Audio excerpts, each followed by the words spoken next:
আওয়ামী লীগের নিষেধাজ্ঞা তুলে নিলেন প্রধানমন্ত্রী তারেক রহমান।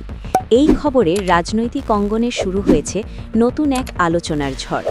দীর্ঘদিন ধরে নিষিদ্ধ থাকা দেশের অন্যতম প্রাচীন ও বৃহৎ রাজনৈতিক দল আওয়ামী লীগের ওপর থেকে নিষেধাজ্ঞা প্রত্যাহারের এই সিদ্ধান্তকে ঘিরে তৈরি হয়েছে নানা প্রশ্ন, বিশ্লেষণ এবং প্রতিক্রিয়া। সরকার পক্ষ বলছে এটি একটি সময়োপযোগী ও গণতান্ত্রিক সিদ্ধান্ত। অন্যদিকে বিরোধী মহলের একাংশ এটিকে দেখছে ভিন্ন দৃষ্টিতে। সরকারি সূত্র জানায়, দেশের সামগ্রিক রাজনৈতিক স্থিতিশীলতা এবং অন্তর্ভুক্তিমূলক গণতন্ত্রের স্বার্থে এই সিদ্ধান্ত নেওয়া হয়েছে। প্রধানমন্ত্রী তারেক রহমান এক বিশেষ বৈঠকে বলেন, বাংলাদেশে গণতন্ত্রকে শক্তিশালী করতে হলে সব রাজনৈতিক দলের অংশগ্রহণ নিশ্চিত করতে হবে। কোনো দলকে দীর্ঘদিন নিষিদ্ধ রেখে রাজনৈতিক ভারসাম্য বজায় রাখা সম্ভব নয়। তিনি আরও উল্লেখ করেন, দেশের জনগণ চায় একটি প্রতিযোগিতামূলক রাজনৈতিক পরিবেশ, যেখানে সব দল নিজেদের মতামত প্রকাশের সুযোগ পাবে।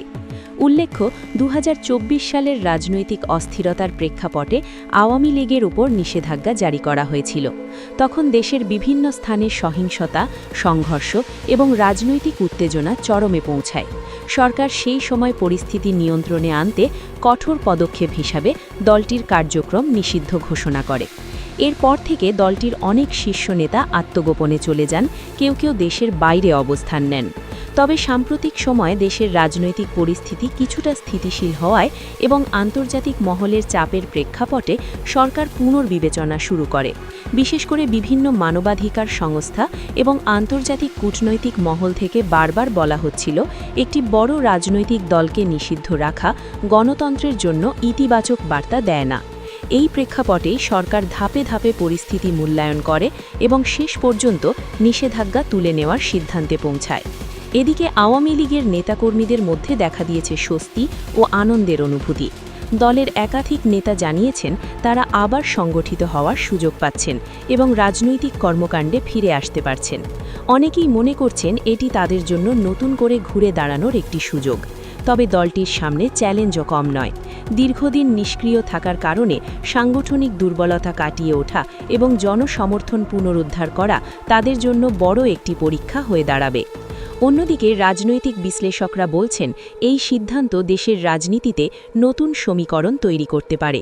দীর্ঘদিন পর আওয়ামী লীগ সক্রিয় হলে রাজনৈতিক প্রতিযোগিতা বাড়বে এবং নির্বাচনী রাজনীতিতে নতুন মাত্রা যোগ হবে। তবে তারা এটাও সতর্ক করে দিচ্ছেন যে অতীতের ভুল থেকে শিক্ষা নিয়ে সব দলকে দায়িত্বশীল আচরণ করতে হবে, যাতে আবারও সহিংস পরিস্থিতি সৃষ্টি না হয়। সরকারের পক্ষ থেকে স্পষ্ট করে বলা হয়েছে, নিষেধাজ্ঞা তুলে নেওয়া হলেও আইন শৃঙ্খলা রক্ষার ক্ষেত্রে কোনো ধরনের ছাড় দেওয়া হবে না। কোনো দল যদি আইন ভঙ্গ করে বা সহিংসতায় জড়িয়ে পড়ে, তাহলে তাদের বিরুদ্ধে কঠোর ব্যবস্থা নেওয়া হবে। প্রধানমন্ত্রী তারেক রহমান এ বিষয়ে বলেন, গণতন্ত্র মানে স্বাধীনতা, কিন্তু সেই স্বাধীনতার সঙ্গে দায়িত্ববোধও থাকতে হবে। কেউ যদি সেই সীমা লঙ্ঘন করে, তাহলে সরকার অবশ্যই ব্যবস্থা নেবে। এছাড়া সাধারণ মানুষের মধ্যেও এই সিদ্ধান্ত নিয়ে মিশ্র প্রতিক্রিয়া দেখা যাচ্ছে। কেউ এটিকে গণতন্ত্রের জন্য ইতিবাচক পদক্ষেপ হিসাবে দেখছেন, আবার কেউ কেউ আশঙ্কা করছেন এতে আবারও রাজনৈতিক উত্তেজনা বাড়তে পারে। বিশেষ করে অতীতের অভিজ্ঞতা থেকে অনেকেই মনে করছেন, রাজনৈতিক সহনশীলতা এবং পারস্পরিক শ্রদ্ধাবোধ না থাকলে এই সিদ্ধান্ত দীর্ঘমেয়াদে সুফল বয়ে আনবে না।